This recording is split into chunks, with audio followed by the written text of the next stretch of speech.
Assalamualaikum warahmatullahi wabarakatuh. Selamat siang semua rekan-rekan. Saya tadi mengamati peserta yang ada di pertemuan hari ini untuk sebenarnya ingin memastikan juga ya, bukan karena jumlah yang timpang berbeda, tetapi karena memang setelah pertemuan yang kedua itu banyak sekali ya hadirin yang mengontak kepada saya secara langsung untuk menanyakan beberapa hal ya. Pertama terkait dengan segmentasi kepesertaan.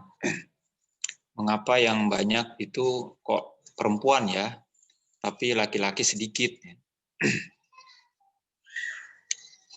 Ada lagi yang menanyakan tentang pembahasan kenapa arahnya ke cinta. Ya. Juga pertanyaan-pertanyaan lain yang saya pikir akan lebih baik lagi kalau pertanyaan itu pertama-tama biar disalurkan kepada panitia untuk selanjutnya disampaikan kepada saya. Bukan apa-apa karena saya tidak ada masalah kalaupun secara langsung, tapi tentu nanti perlu ada koordinasi lagi saya dengan panitia untuk kelengkapan dokumentasi ya. Jadi daripada berputar ke saya, lantas lebih baik lewat panitia langsung. Tapi sekali lagi saya secara pribadi tidak ada keberatan, malah senang sekali ya. Ada sekitar kemarin tuh 6 yang mengontak saya untuk beberapa pertanyaan. Tapi yang terkait hari ini ya saya akan menyinggung 2 hal ini saja ya. Untuk kita meninjau kembali ke tema yang sebelumnya. Ya ada kenapa misalnya ya mempertanyakan ini malah di pengumumannya Mbak Ayi kita memasang di pengumumannya 4 kali pertemuan ya. Tapi kenapa kok prakteknya malah justru kemarin sudah diaba-abai jadi 3 gitu. Ya ini juga perlu saya sampaikan ya pada pertemuan hari ini. Karena itu sebetulnya bapak-bapak, ibu-ibu ya, rekan-rekan, juga saya sampaikan kepada sebagian peserta yang datang dari pengajian saya ya, ada Mbak Riri atau juga yang lain yang ikut pada hari ini. Terima kasih sudah di-approve oleh panitia. Nah, sesuai dengan rencana sebelumnya, filsafat keluarga ini akan mencakup minimal 6 tema. Dan masing-masing tema saat itu diupayakan minimal 1 pertemuan. Jadi kalaupun kita sebetulnya idealnya akan menghabiskan 6 pertemuan, karena mengantisipasi adanya menjelang hari libur akhir tahun, jadi saya proyeksikan, saya alokasikan waktu forum untuk 4 pertemuan. Walaupun secara hanya ada 3, tapi tidak apa-apa, saya sampaikan agenda yang sebelumnya sudah saya rencanakan. Kawan-kawan tentu masih ingat bagaimana kita memulai forum ini dengan mengenal filsafat keluarga yang pertama kali didisiplinkan dan dikonsepkan oleh para filosof, yaitu utamanya oleh Aristoteles sendiri. Saya hanya mengandalkan sumber terjemahan dari karya beliau ya. Dari karya beliau yaitu Oikonomikos yang lantas diterjemahkan ke dalam bahasa Arab berjudul Siyasatul Manzil atau politik keluarga, yang dalam lantas selanjutnya juga kita kenal dalam bahasa Indonesia dengan Ekonomia, nama yang juga dijadikan menjadi nama salah satu jurnal di Indonesia. terkait dengan ekonomi, ilmu ekonomi. Nah, dari situ kita mengenal ada beberapa bab ya terkait dengan filsafat keluarga. Ada kalau tidak salah sampai 5 bab. Nah, itu pada pertemuan pertama, lalu berikutnya juga ada agenda lantas bagaimana filsafat keluarga jatuh ke tangan umat Islam, yaitu tepatnya di tangan para filosof Muslim. Nah, ada 2 filosof Muslim yang bisa rekan-rekan rujuk untuk mendapatkan konsep yang lebih konkret ya dan lebih detail daripada yang sudah disusun oleh Aristoteles, yaitu filsafat keluarga Farabi dan filsafat keluarga Ibnu Sina. Mungkin sudah saya sampaikan dalam tradisi filsafat Islam hanya Ibnu Sina yang secara terpisah sejauh saya, hanya Ibnu Sina yang menulis filsafat terpisah buku ya.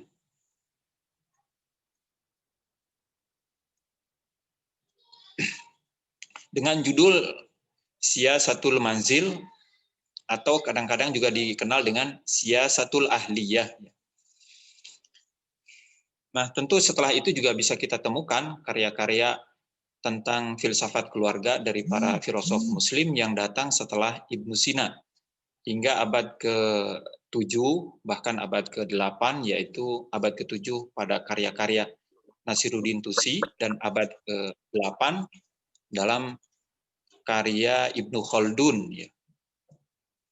Ini juga tidak sempat saya sampaikan ya karena kita kemarin ya pada pertemuan kedua membahas 1 dari 2 persoalan yang terkait dengan hubungan hubungan di dalam keluarga, yaitu pertama tentang kebahagiaan melalui pertanyaan apa yang kita harapkan dari menikah. Hampir semua jawabannya ya ingin bahagia. Yang kedua, apa tanggapan kita terkait dengan kebenaran yang sudah terlanjur dianggap sebagai ya, atau diktum yang sudah terlanjur dianggap sebagai kebenaran. Ya, terlanjur dianggap sebagai kebenaran bukan berarti pasti salah, tapi boleh jadi benar. Hanya perlu ditinjau kembali. Itulah filsafat menggugat apa saja yang tampaknya sudah mapan. Jadi digali lagi ya, dipertimbangkan lagi supaya kalau memang kita setuju ya kita setuju berdasarkan kesadaran, berdasarkan pemahaman, tidak hanya sekedar ikut-ikutan atau karena perasaan saja ya untuk meredam kekecewaan, bukan karena itu, tapi memang karena kesadaran, karena ada nilai kebenaran, dan karena itu pula lantas kita mengulang-ulangnya. Atau kalau memang ada kekeliruan, kira-kira sebatas mana kekeliruannya, sehingga kita bisa saja mengulang pada batas tertentu, lalu kita campakkan bahkan pada batas yang lainnya. Nah, ternyata juga ya mendapatkan respon yang beragam, dan kemarin hasil perbincangan kita juga sebetulnya merangkum dari semua tanggapan ya. Tidak ada tanggapan yang keliru sepenuhnya, juga tidak ada ya tanggapan yang ya yang salah sepenuhnya, tidak. Kita akan mengambil semua nilai-nilai positif, nilai-nilai kebenaran dari semua jawaban. Dan tentu bisa kita amati pada pertemuan yang lalu, uraian saya tidak akan lengkap kecuali dengan melibatkan doktrin agama, yaitu doktrin kehidupan setelah kematian yang dilengkapi dengan doktrin kemanusiaan, yaitu doktrin kesabaran. Itu terkait dengan agenda pembahasan kita. Yang selanjutnya pada poin ketiga, bisa saja kawan-kawan ya meneliti filsafat keluarga dalam ilmu-ilmu kemanusiaan. Nah, itu biasanya sekarang bisa aja kawan-kawan temukan di ilmu-ilmu pendidikan ya, atau di ilmu sistem keluarga. Itu sistem keluarga sudah menjadi ilmu sekarang ya. termasuk juga yang paling utama yang juga masih tren sekarang ini yaitu ilmu parenting. Ya. Tetapi tetap bagaimanapun filsafat keluarga menjaga keunikannya dan otentisitasnya di samping cabang-cabang ilmu tadi. Ya. Misalnya terkait dengan cinta dan kebahagiaan, bagaimana digali lebih dalam, dieksplorasi ya, lebih tajam. Nah, kita tidak akan menemukan dalam filsafat dalam ilmu pendidikan atau filsafat pendidikan, dalam ilmu keluarga. Nah, dalam filsafat keluarga kita kemarin menyoroti ya, walaupun ya tidak demikian dalam, ya relatif lah, relatif dalam terkait dengan cinta yang masih menyisakan isu penting yaitu kebahagiaan. Tema lain yang juga bisa dikembangkan selanjutnya yaitu nilai-nilai keluarga ya. Maksud di sini nilai-nilai bisa kita temukan dalam ilmu pendidikan ya, dalam parenting, tapi maksud nilai-nilai di sini nilai-nilai dasar dalam keluarga bagaimana digali secara filosofis. Berikutnya yang tidak kalah pentingnya yaitu tafsir filsafat keluarga atau filsafat keluarga dalam Al-Quran. Ya. Ini sangat sekali luas ya, pembahasannya, bagaimana kita menggali pemahaman-pemahaman kita secara filosofis tentang keluarga di dalam Al-Quran. Ini juga sekaligus untuk meyakinkan kepada rekan-rekan bahwa ketika kita menerima agama bukan berarti lantas kita menutup pemahaman kita, ya. Kita menutup pintu akal kita, tetapi justru dengan adanya agama, dengan adanya kitab suci, merupakan agama dan kitab suci itu merupakan pintu-pintu yang perlu dibuka ya oleh diri kita melalui kuncinya yaitu akal. Jadi akal mendapatkan medan geraknya, medan aktivitasnya, diantaranya dengan kita merenungi ayat-ayat pemberi akal, yaitu ayat-ayat Al-Quran, ayat-ayat Tuhan. Nah, yang berikutnya biasanya ini para filosof ya sering ditantang terkait dengan pertanyaan berikut. Apa model konkret dari idealisme atau nilai-nilai dasar yang dibangun atau ditemukan melalui filsafat? Karena itu dalam rencananya di akhir pembahasan, ya rencana awalnya tentunya di akhir pertemuan kita akan fokus pada model keluarga ideal. Nah, untuk model keluarga ideal ya kita perlu merujuk kepada figur-figur yang memang sudah mempraktekkan model tersebut ya. Jadi semua nilai-nilai tadi ya, idealisme ini bukan sifatnya utopis ya, sekedar mimpi di siang bolong, tapi tidak ada kenyataan konkretnya. Karena itu perlu kita carikan ya, kita ambil satu figur yang dia merupakan representatif, merupakan perwujudan manifestasi dari idealisme yang ditemukan dalam filsafat keluarga, terutama yang tercermin dalam Al-Quran. Karena itu rencananya untuk ulgu ya, untuk model ideal keluarga, ya kita akan merujuk kepada kehidupan Nabi sebagai keteladanan bagi kita manusia dalam kehidupan pribadi, dalam kehidupan keluarga, ataupun dalam kehidupan berbangsa dan bernegara. Karena itu kalau kita amati masa hidup Nabi dalam berkeluarga itu bisa kita bagi kepada dua ya. Secara umum yaitu keluarga Nabi sebelum hijrah berada di Mekah dan keluarga Nabi setelah hijrah, setelah di Madinah. Dan tentu keduanya punya pengalaman berbeda. Bagaimana kita tidak menemukan satu laporan pun terkait suasana yang tidak nyaman di dalam keluarga Nabi pada masa Nabi sebelum hijrah. Jadi tidak ada laporan satupun terkait hubungan Nabi dan Sayyidah Khadijah yang katakan membuat Nabi terganggu, membuat Nabi tidak nyaman ya.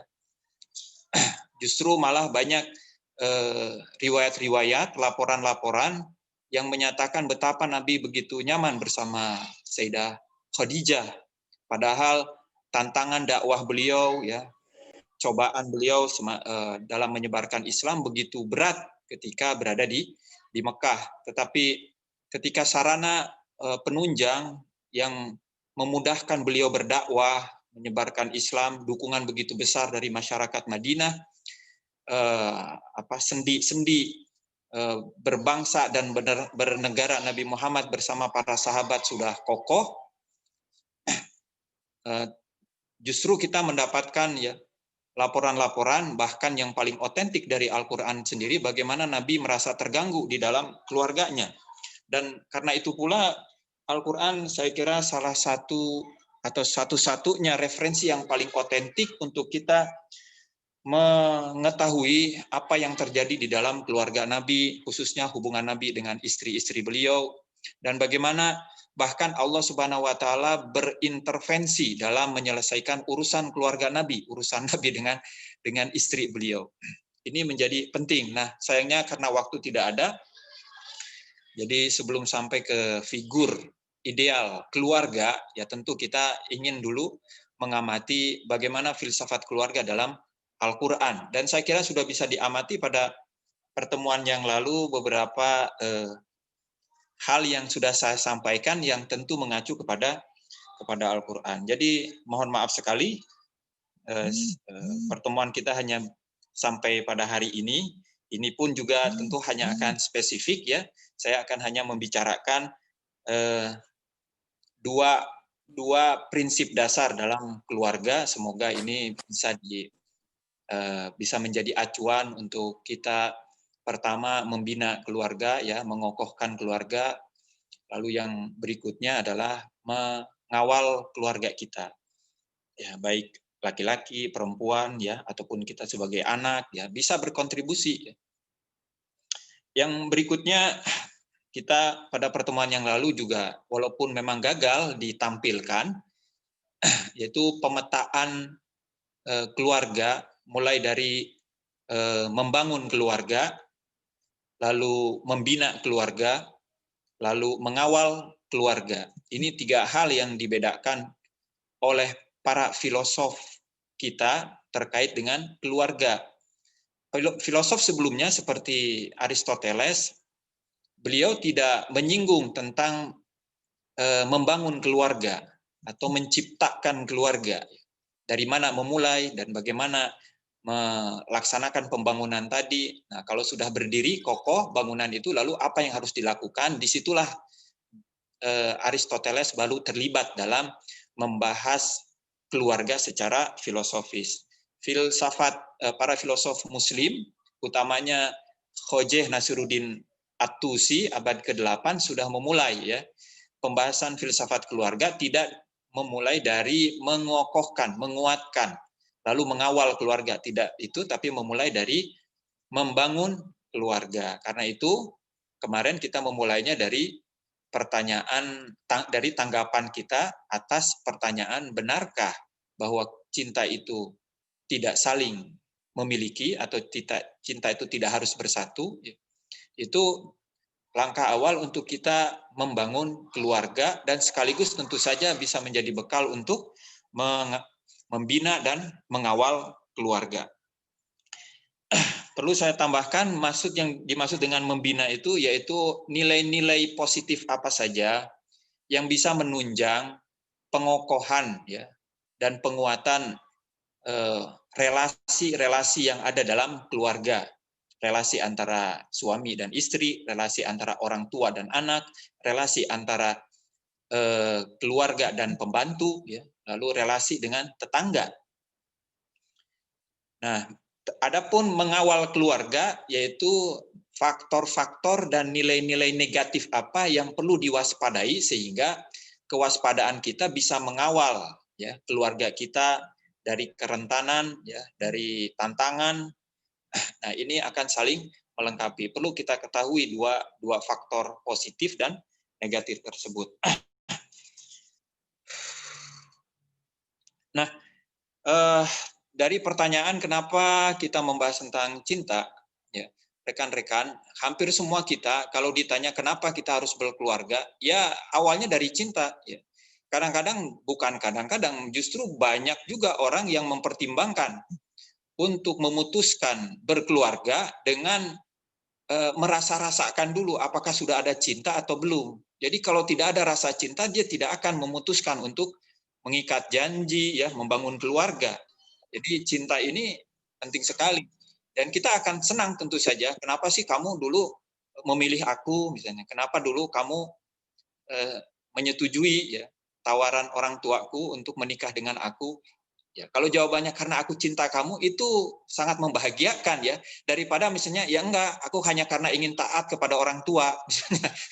Itu tidak lebih membahagiakan daripada kalau misalnya kita menjawabnya ya karena aku cinta kamu. Itu akan lebih menyenangkan pasangan kita, entah itu dijawab oleh suami ataukah oleh istri ya. Nah, karena itu bicara tentang cinta ini ya bicara seumur keluarga kita ya, seumur kita menjalani hidup bersama, hidup berkeluarga. Karena itu pengalaman yang langsung kita jalani ya. Dan ada juga yang tadi ya, yang isu pertama, kenapa isu keluarga ini ya, perbincangan seputar keluarga ini hanya didominasi oleh perempuan. Saya sendiri tidak tahu ya kenapa kaum lelaki tidak berminat sebesar minat kaum perempuan. Ya tentu saja dengan tetap ya berbaik sangka, karena laki kan lagi sibuk-sibuknya ya, di mana dia sibuk bekerja di luar ya. Sekarang mungkin era pandemi Covid seperti ini, hari Sabtu juga bukan berarti hari libur lagi ya, mereka akan menutupi. Ya saya kira ini alasan yang paling rasional dan paling normal. Tapi perlu diketahui ya, ibu-ibu khususnya ya, rekan-rekan kaum pria kaum wanita di sini, justru kalau kita lihat dalam tradisi keilmuan, orang yang paling banyak membicarakan cinta itu bukan perempuan ya. Jadi kalau kita bicara cinta, banyakkan perempuan lebih minat gitu ya. Tapi sesungguhnya yang paling fasih berbicara tentang cinta dalam ilmu pengetahuan, sejauh yang terdisiplinkan ya, sejauh yang tercetak dan terbitkan, itu justru kalangan laki-laki ya. Ini bukan saya karena laki-laki ini ya. Ini sejauh yang saya amati gitu. Dari karya-karya di kalangan para filosof muslim, di kalangan para penyair ya, para pujangga muslim, mereka itu menyisakan karya-karya yang kalau kita amati banyak dibuat ya, pengarangnya itu dari kaum pria ya, lelaki.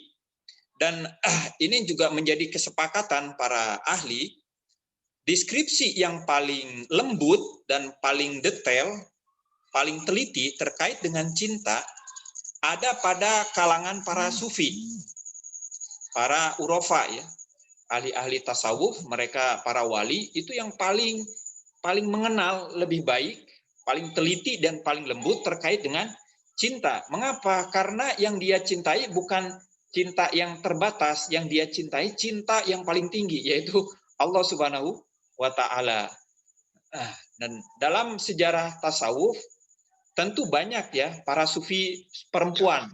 Di antara yang paling menonjol yaitu sufi perempuan yang paling menonjol yaitu Rabi'ah Al-Adawiyah. Mungkin juga nama koordinator kita sepanjang pertemuan ini ya diambil dari Rabi'ah itu ya, Bu Rabi'ah, Bu Rabi'ah Adawiyah.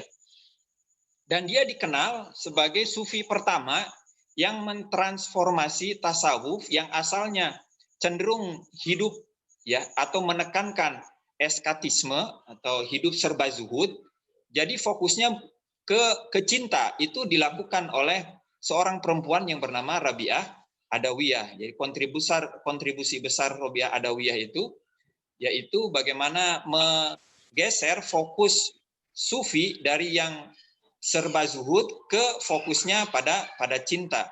Tapi dari beliau sendiri kita tidak menemukan banyak karya ya yang mendeskripsikan tentang cinta kecuali dari murid-muridnya, ya, kemudian dari para pengikutnya. Nah, kalau dari tasawuf itu, ya, karya-karya justru yang tentang cinta ini banyak sekali tokoh-tokohnya yang paling kita segani di Indonesia, misalnya Jalaluddin Rumi, ya, dalam karya puisi besarnya yaitu Maknawi, ya, sebuah koleksium puisi yang fokusnya pada cinta. Jadi kalau kita ingin mempertajam cinta kita, ya, kelembutan cinta kita ingin kenal, maka bacalah banyak itu karya Maulana Rumi, Jalaluddin Rumi, yang sebagian sudah diterjemahkan. Ada lagi Ibnu Arabi juga, ya, karya khusus terkait dengan cinta, judulnya Turjumanul Aswaq, yaitu hasil dia melihat keindahan Allah saat dia berjumpa dengan anak perempuan gubernur dari Isfahan bernama Nizamul Muluk. Ya. Saking entah saat itu oleh ulama disebut puisi tadi puisi yang cabul, ya, sehingga banyak kritikan di Damaskus, maka dia meninggalkan Mekah, kembali ke Damaskus untuk memberi klarifikasi, maka lahirlah buku lain untuk mensyarahi karya beliau, yaitu Turjumanul Aswaq, terjemahan cinta, ya. Berikutnya juga yang tidak kalah ininya, ya, tidak kalah dalamnya terkait dengan cinta, yaitu karya Hafiz Shirazi, ya. Kemarin satu bait pertama kali, ya, bait yang membuka kumpulan puisi beliau, ya, terkait dengan cinta. Ala ya ayyuhasaki adir ka'san wanawilha. Wahai penuang arak cinta, sebarkanlah cawan cinta dan tuangkanlah air cinta. Terus apalagi, ya, son namud awal, cinta itu mudah di awal, tapi kemudian orang akan terjebak dalam permasalahan-permasalahan, ya. Jadi cinta itu yaitu keberanian untuk masuk berada dalam masalah. Cinta itu yaitu kesiapan dan kebahagiaan berada dalam masalah. Jadi kalau kita menghadapi di keluarga ada masalah lalu kitanya jadi tidak bahagia, itu berarti bukan cinta. Cintanya orang sufi itu dia menemukan bukan dalam keadaan senang, tetapi dalam keadaan menderita. Mereka itu bahagia. Bisa dilihat di dua bait awal, ya, Masnawi Maknawi, bagaimana Jalaluddin Rumi juga mengungkapkan kepedihannya, ya, cinta dia dalam penderitaan. Nah, ini kalau kita lihat tentang cinta, ya, sepertinya sejauh ini yang paling fasih berbicara tentang cinta justru lelaki. Jadi apakah karena sudah ada lelaki-lelaki yang fasih berbicara tentang cinta sehingga suami-suami kita tidak terlalu dan karena itu masih tetap saja pertanyaan pertama dari peserta kita di pertemuan pertama terkait dengan bagaimana kita dengan hal-hal yang tampaknya sudah ideal dibahas dan disampaikan di sini untuk dipraktekkan, apakah juga perlu pemahaman suami ataukah tidak? Ya, kita husnuzon aja, ya, ibu-ibu, bahwa ya, suami kita mungkin sudah lebih mengerti dari kita, hanya mungkin perlu dukungan lebih kuat lagi supaya sama-sama mengaktualkan, ya, idealisme tersebut. Nah, yang berikutnya, kalau kita bisa berbicara tentang filsafat cinta, lalu filsafat keluarga, kemudian ada hal-hal yang sebetulnya sudah dilaksanakan oleh keluarga kita, ya. Jadi dengan demikian sebetulnya filsafat ini bukan untuk dipelajari, ya, tapi filsafat ini hanya untuk diaktualisasikan dari potensi yang pernah kita miliki. Jadi saya yakin di forum ini banyak sekali, ya, keluarga-keluarga yang sebetulnya mereka sudah merupakan para filosof keluarga. Di dalam keluarganya itu sendiri mereka adalah filosof yang saya bukan sedang merayu, ya, bukan sedang membujuk atau bukan sedang membesar-besarkan hati peserta, ya, tapi memang filsafat itu begitu. Kadang-kadang tidak jauh bedanya dengan logika, ya. Logika yang dibuat oleh Aristoteles itu bukan produk Aristoteles. itu merupakan kebiasaan yang sudah biasa dilakukan oleh umat manusia. Hanya Aristoteles mengamati kebiasaan ini lantas dijadikan ilmu, dijadikan kaidah supaya bisa dipelajari. Jadi Aristoteles itu bukan pencipta logika Allah Subhanahu wa taala ya, pencipta manusia yang ditanamkan ke dalam pikiran manusia sehingga manusia bekerja dengan pikirannya dengan kaidah-kaidah tersebut. Hanya kita ketika berpikir itu kan tidak dengan pertama-tama harus apa dulu nih dengan kaidahnya seperti ini, kan nggak begitu. Langsung aja kita melaksanakan, bekerja, berbuat, ya, mengelola hidup kita berdasarkan kaidah-kaidah yang berada di alam bawah sadar kita. Jadi Aristoteles hanya mendisiplinkan kaidah-kaidah yang sudah biasa dijalani oleh manusia dalam berpikir, entah berpikir benar atau berpikir keliru. Demikian pula saya kira banyak kawan-kawan di sini ya, keluarga-keluarga, suami dan istri yang sesungguhnya sudah menjadi filosof, sudah menjadi filosof. Tapi mungkin ikut terlibat lagi untuk menyadari saja ternyata ini maksudnya. Tapi sebetulnya mereka sudah terbiasa dengan mengelola keluarganya secara filosofis. Ya, tidak ubahnya seperti kita misalnya bawa kendaraan ya, lalu kita berada di ruas jalan, kan ada banyak rambu-rambu tadi itu ya. Fungsi rambu itu apa? Fungsi tanda-tanda petunjuk ya, rambu-rambu lalu lintas itu. Untuk kita yang sudah tahu ya kita nggak akan pernah protes kan ya. Untuk orang yang sudah tahu arah ke Kuningan mana ya misalnya. Oh iya ke Pancoran dulu misalnya begitu ya. Saya tidak mengerti betul. Oh ke Pancoran dulu, kita cari kan Pancoran. Itu kalau orang yang tidak tahu betul-betul terasa ya rambu-rambu petunjuk tadi. Tapi kalau orang yang sudah terbiasa dengan rambu-rambu tadi, dia sudah tidak lihat lagi rambu-rambu tersebut. Kalaupun dia melihat, dia tidak pernah protes, wah ini copot aja saya udah ngerti kok misalnya, udah ngerti nggak usah ini begini-begini ya. Nah rambu itu fungsinya ada dua ya, untuk memberikan pengetahuan untuk orang yang tidak tahu, yang kedua untuk memberikan kepastian supaya berlipat ganda keyakinannya bahwa Anda betul-betul sedang di jalurnya.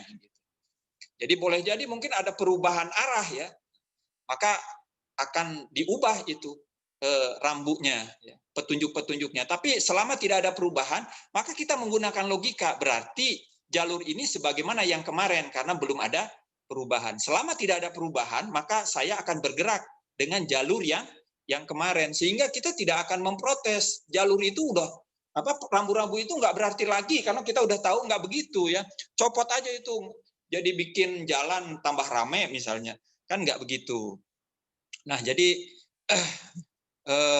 filsafat keluarga di sini sekali lagi bukan pengajaran dan saya sama sekali ya tidak dalam posisi sedang mengajari, tapi kita sedang berbagi pengalaman karena yakin kebanyakan dari kawan-kawan di sini punya pengalaman ya sudah mengamalkan di keluarganya sebagai filosof, entah itu suami filosof, istri filosof, ayah, ibu filosof ataupun anak filosof. Nah, kenapa saya menyatakan demikian? Karena hampir semuanya ya, hampir rata-rata di sini mereka punya kesadaran agama yang cukup memadai, tentu ya punya komitmen pada hukum-hukum agama dan hukum agama itu kadar minimal dari seseorang menjadi filosof ya. Nah, ini yang menjadi catatan, semoga bukan berarti kemudian ada yang tidak ikut. Kenapa ya si ini orang yang laki-laki nggak pada ikut? Enggak, itu mereka saya yakin sudah berfilsafat ya secara praktis ya, mereka sudah mempraktekkan nilai-nilai filosofis sehingga saya kira mungkin akan sangat menjadi ulangan yang menjemukkan ketika mengikuti kelas yang seperti ini ya.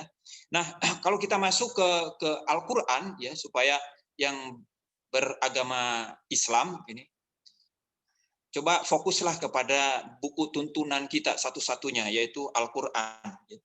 Al-Qur'an ini jangan sampai menjadi yang dikeluhkan oleh Nabi Muhammad dan hanya dicatat oleh Allah Subhanahu wa taala satu-satunya keluhan Nabi Muhammad di dalam Al-Qur'an ya terkait dengan perlakuan umatnya bagaimana menelantarkan Al-Qur'an ya. Itu entah di surat keberapa, ya Rabb, wahai Tuhanku, sesungguhnya umatku telah menelantarkan Al-Quran, ya, telah mengabaikan Al-Quran. Nah, kalau kita punya kepentingan terkait dengan keluarga, ya, bagaimana mengelola keluarga, mulai dari apa tadi itu ya, membangun, lalu membina, lalu merawat dan mengawal keluarga, itu bisa kita temukan ya. Mulai ya, model-model dalam Al-Quran itu banyak ya, kawan-kawan. Jadi mari kita baca Al-Quran dengan tidak cepat-cepat ya. Nggak apa-apa kita nggak khatam Al-Quran dalam 3 bulan, nggak apa-apa. Dalam setahun juga nggak apa-apa ya, kalau bisa pas Ramadan kita selesai ya khataman Quran. Tapi bagaimana dalam setahun kita membaca Al-Quran itu pelan-pelan sampai misalnya ke beberapa keluarga yang dikisahkan dalam Al-Quran, seperti keluarga Nabi Yakub bersama Nabi Yusuf, hubungannya dengan Yakub dan Yusuf ya, Nabi Yusuf dan Nabi Yakub. Mulai ayat tadi dibuka dengan pengalaman Nabi Yusuf bermimpi melihat matahari dan bulan, lalu apa dialog di antara mereka, kan ada keterbukaan. Itu nilai-nilai yang saya kira mungkin pada tempatnya kita harus gali lagi ya. Hubungan anak dan orang tua itu juga tercermin dalam kisah terbaik dalam Al-Quran, yaitu antara Nabi Yakub dan Nabi Yusuf. Lalu hubungan Nabi Yusuf dengan saudaranya, hubungan Nabi Yusuf dengan saudagar ya, rombongan saudagar yang melintasi lalu menyelamatkan Nabi Yusuf, lalu Nabi Yusuf bertemu dengan Zulaiha, lalu Nabi Yusuf kembali bertemu dengan ayahnya ya, dan itu sangat menarik sekali ya, keadaan Nabi Yusuf berada di sumur ya. Lalu ada lagi keluarga-keluarga yang disinggung dalam Al-Qur'an ya. Kalau jadi keluarga yang paling detail disinggung dalam Al-Qur'an itu keluarga Nabi Yusuf ya dan Nabi Yakub. Tapi ada yang sekilas-sekilas, namun ada juga yang agak mendetail seperti keluarga Nabi Nuh ya. Bagaimana keluarga Nabi Nuh, keluarga Nabi Lut juga demikian. Istrinya, kedua istri dua nabi yang mulia ini dijadikan profil buruk ya. Tapi juga kita menemukan istri-istri profil terbaik dalam Al-Qur'an. Seperti keluarga Firaun ya, istri Firaun ya, itu keluarga yang baik sekali, dan dalam kisah seorang pujangga Persia bernama Sa'di ya, itu juga seringkali diulang-ulang ya, hubungan dia dengan suami dan dengan anaknya. Lalu keluarga yang tidak kalah pentingnya keluarga Nabi Ibrahim, keluarga Nabi Isa ya, itu seringkali itu diulang-ulang. Keluarga Nabi Isa, Siti Maryam, kemudian keluarga Nabi Zakaria yang melihat Maryam juga ingin mendapatkan keturunan ya. Jadi bagaimana kalau anak-anak kita baik, tentu akan menjadi motivasi agar pasangan-pasangan yang lain juga bisa mengikuti, seperti bisa mengharapkan ya keturunan yang baik juga. Jadi kita ini sebetulnya mengharapkan anak kita baik juga dampaknya bukan hanya pada keluarga kita, tapi juga dalam membangun lingkungan dan bangsa kita. Kemudian juga yang tidak kalah pentingnya, kalau tadi ada keluarga Firaun, ada keluarga Abu Lahab ya, dalam surat Lahab, Al-Lahab itu mungkin sebelum surat Al-Kafirun, kita akan jumpai itu satu surat ya, di mana ada suami istri yang bekerja sama dalam keburukan. Ada suami dan istri yang tidak bertemu ya, karena istrinya buruk atau karena lelakinya buruk, seperti Firaun lelakinya buruk ya. Istrinya buruk seperti istrinya Nabi Nuh atau Nabi Lut. Ada lagi yang suami istrinya buruk. Nah, itu dijadikan oleh Allah Subhanahu wa taala dalam satu surat Al-Lahab. Jadi sangat panjang sekali ya terkait dengan model-model keluarga yang ada dalam Al-Qur'an. Nah, model keluarga yang ada dalam Al-Qur'an tentu saja keluarga Nabi Muhammad. Tapi tadi kita jelaskan ya, terkait dengan keluarga Nabi Muhammad ini ada dua babak. Babak beliau sebelum hijrah dan babak beliau setelah hijrah. Sayangnya babak sebelum hijrah kita tidak mendapatkan banyak dari Al-Quran. Atau saking sedikitnya kita anggap tidak ada, atau mungkin karena saya belum lengkap ya membaca kehidupan keluarga Nabi sebelum hijrah. Tapi cukup mudah kita menemukan ayat-ayat yang terkait dengan kehidupan keluarga Nabi, hubungan Nabi dengan istri-istrinya di dalam Al-Quran. Di surat Al-Ahzab ya, terkait ayat-ayat di sekitar Ahlul Bait ya, ayat-ayat mungkin di surat Al-Ahzab ya, surat ke-33 mulai dari ayat ke-25 sampai ke-35 ya, mungkin bisa diamati itu bagaimana Allah berbicara tentang hubungan tentang istri-istri Rasulullah. Lalu di surat Al-Mujadilah wanita yang berdebat. Mujadilah itu wanita yang berdebat atau kadang-kadang disebut dengan mujadalah ya, surat perdebatan. Nah, Allah Subhanahu wa taala bahkan di surat itu mengintervensi hubungan Rasulullah dengan istri-istrinya hingga Allah Subhanahu wa taala menegur Nabi ya, kenapa mengharamkan sesuatu yang dihalalkan. Nah, itu sangat menarik sekali ya. Artinya kita kan membicarakan keluarga ini sebetulnya lebih ya, umumnya lebih karena faktor kekhawatiran daripada faktor harapan. Kita lebih mencemaskan keluarga kita sehingga kita mengikuti ya forum-forum yang seperti ini untuk kita antisipasi tantangan masalah-masalah ke depan. Dan mungkin sedikit sekali yang ikut di forum seperti ini yang dia didorong oleh rasa harapan ya. Jadi rata-rata karena persoalan-persoalan, dan itu tercermin dari beberapa pertanyaan-pertanyaan yang diungkapkan di sini. Rata-rata mengungkapkan persoalan-persoalan ya, entah secara langsung atau tidak. Dan karena itu pula Al-Qur'an menyoroti kehidupan Nabi Muhammad dari sisi persoalan-persoalan yang dihadapi oleh Nabi Muhammad Shallallahu Alaihi Wasallam. Jadi Al-Quran memberikan arahan-arahan dalam bentuk kehidupan Nabi Muhammad saat kita menghadapi masalah. Saya ingin membawakan 2 ayat ya, yang terkait dengan pentingnya keluarga. Sekalipun hari ini sekali lagi kita tidak dalam rangka membahas keluarga dalam Al-Quran atau filsafat keluarga dalam Al-Quran ya. Tapi ayat ini mudah-mudahan menjadi berkah untuk kita. Bismillahirrahmanirrahim. Allah Subhanahu wa taala berfirman, "Qu anfusakum wa ahlikum nar." Jagalah keluargamu, jagalah dirimu, lalu dilanjutkan dan keluargamu dari neraka ya. Jagalah diri kita dan keluarga kita dari neraka. Ayat lain tepatnya di surat Az-Zumar ya. Az-Zumar itu surat ke-39 ayat ke-15. Allah Subhanahu wa taala berfirman, "Qul innal khasirina alladziina khasiru anfusahum wa ahlihim yaumal qiyamah." Nah, ini ada relevansinya dengan pembahasan kita kemarin ya, makna cinta yang sesungguhnya.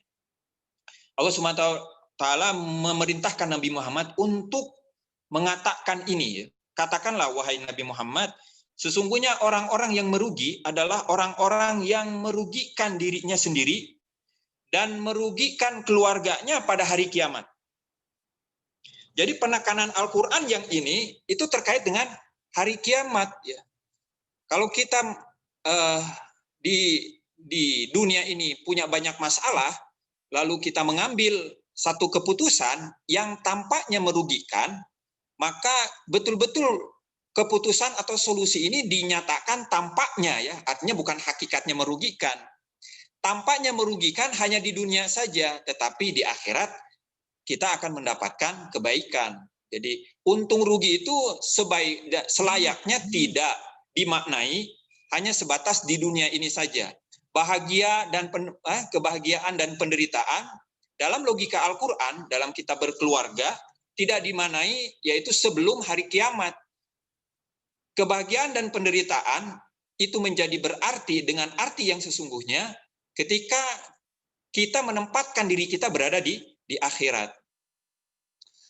Nah, ini yang juga saya kira menjadi perhatian dalam Al-Quran, yaitu kita tidak hanya peduli pada diri sendiri, tetapi juga kita peduli pada keluarga kita, yaitu unsur keberuntungan atau kerugian, unsur kebahagiaan atau penderitaan tidak di dunia tetapi di akhirat. Nah, pada pertemuan ini saya hanya akan menyoroti melanjutkan arti cinta ya, hanya saya mengulang kemarin ya terkait dengan cinta tidak mesti bersatu ya. Kawan-kawan, cinta tidak mesti bersatu itu yang sudah umum. Jadi opini yang sudah populer di kalangan kita. Khususnya ini terasa untuk orang yang gagal ya dalam mencintai, dia tidak sampai dipertemukan. Nah, untuk menghibur biasanya begitu.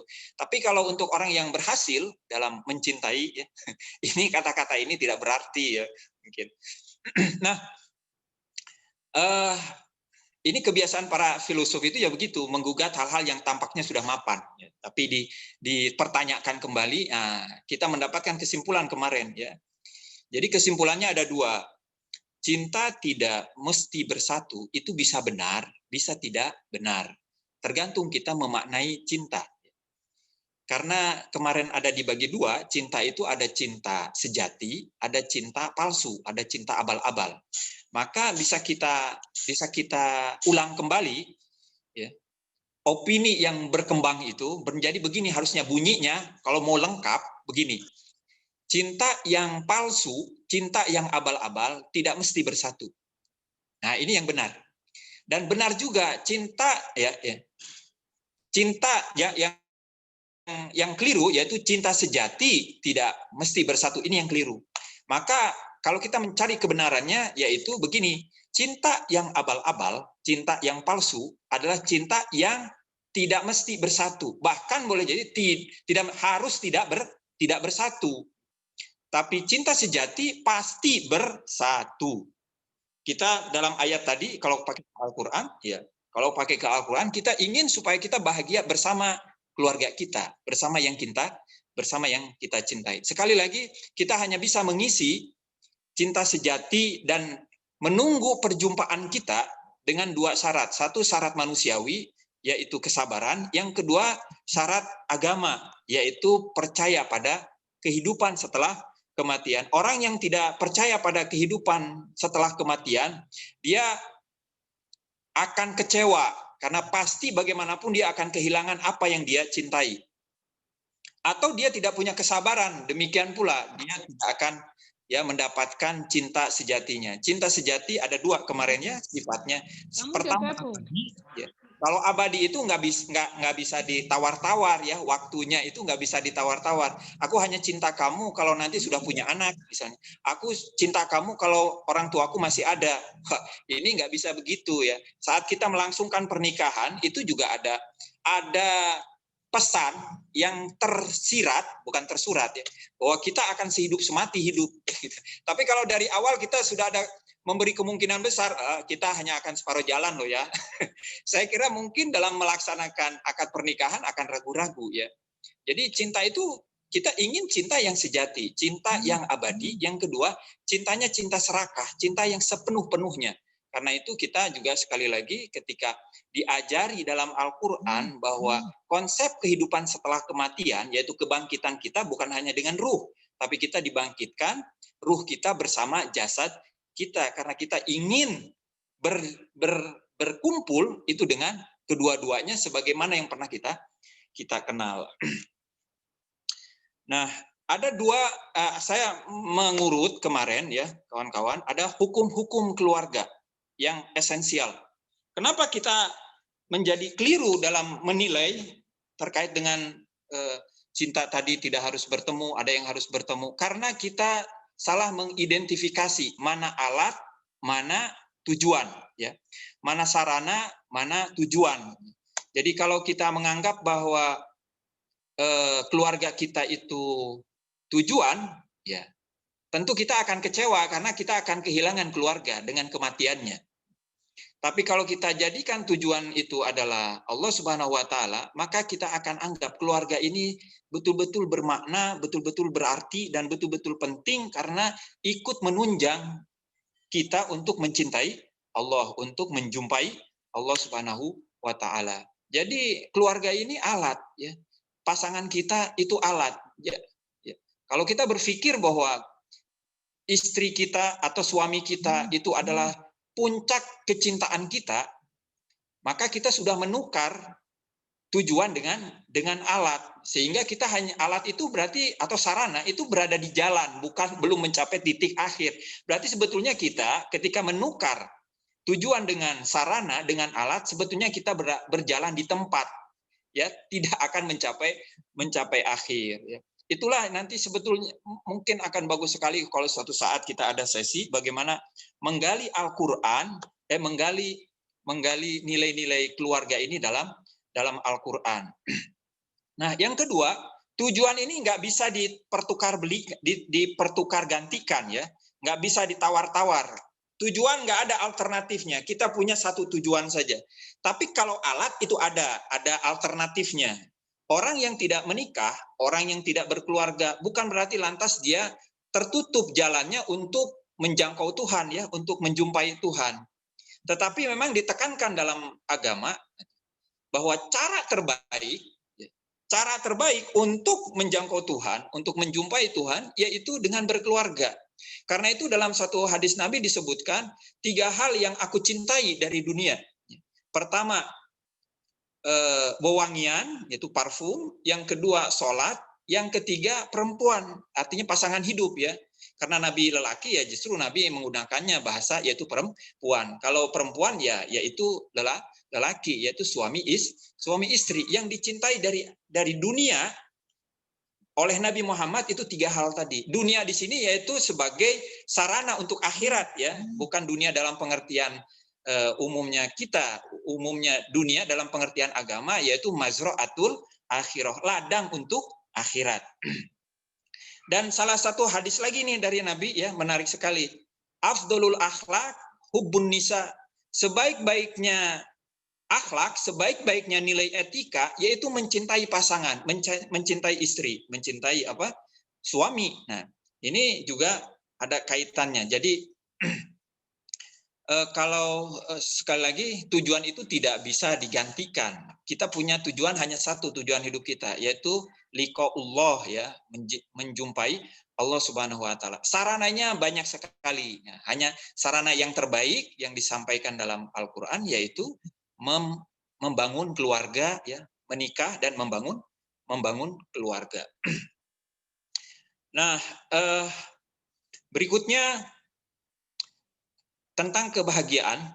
Dari mana kita memperoleh kebahagiaannya? Hukum keluarga, sekali lagi, selain juga keluarga atau pasangan adalah alat.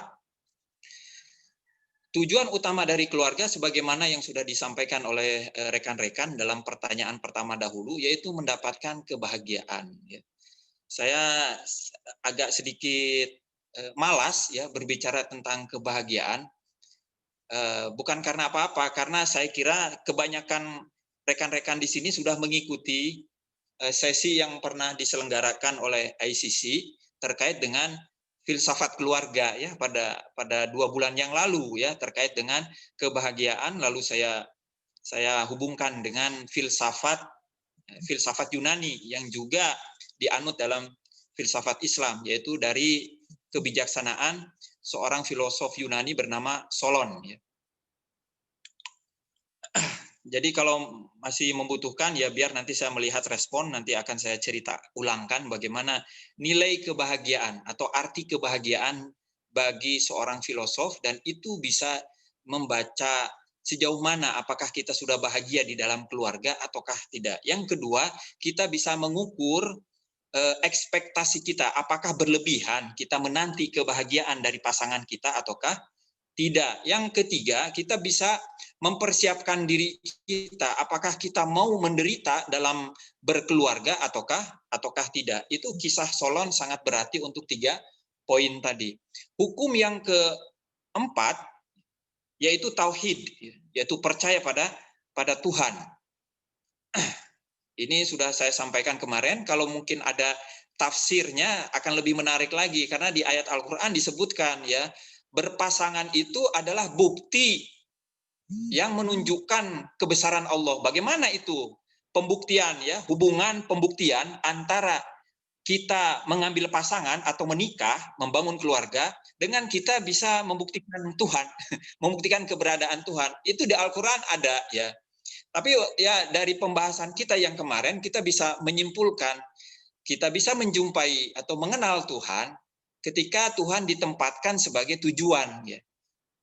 Dari berkeluarga kita bisa membuktikan keberadaan Tuhan. Jadi intinya ada pada cinta. Kalau keluarga dibangun berdasarkan cinta, maka cinta ini bisa menghantarkan kita kepada Tuhan sebagai asal usul kita, ataupun menghantarkan kita kepada Tuhan sebagai tujuan hidup kita.